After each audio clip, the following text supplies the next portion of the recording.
നിങ്ങൾക്കുണ്ടെങ്കിൽ നിങ്ങൾ ജനിക്കുന്നതിന്റെ മുൻപേ നിങ്ങൾക്ക് വേണ്ടി ജീവിച്ചു തുടങ്ങിയവരാ നമ്മളുടെ മാതാപിതാക്കൾ. പിതാവിന്റെ ശ്രമിക്കപ്പെടുന്ന ബീജം മാതാവിന്റെ ഗർഭാശയത്തിന്റെ 3 ഭിത്തികൾക്കുള്ളിൽ അള്ളിപ്പിടിച്ചത് ഛർദിയായിട്ടും വെപ്രാളമായിട്ടും അറിഞ്ഞ അന്ന് മുതൽ ഒരു വാപ്പയും ഉമ്മയും നിങ്ങളെ സ്നേഹിക്കുന്നുണ്ട്.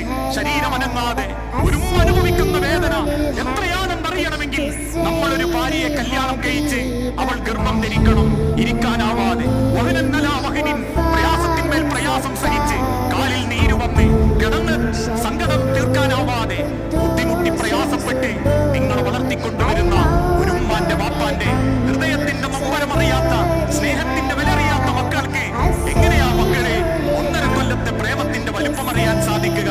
20-25 കൊല്ലവും കണ്ണിലെ കൃഷ്ണമണി പോലെ സ്നേഹിച്ച ഒരു മാതാവിന്റെ പിതാവിന്റെ സ്നേഹത്തിന്റെ വിലയറിയുന്ന മക്കളാവണം. ആ പവറും സന്തോഷവും രക്ഷിതാക്കൾക്ക് തിരിച്ചു കൊടുക്കുന്ന മക്കളാവണം.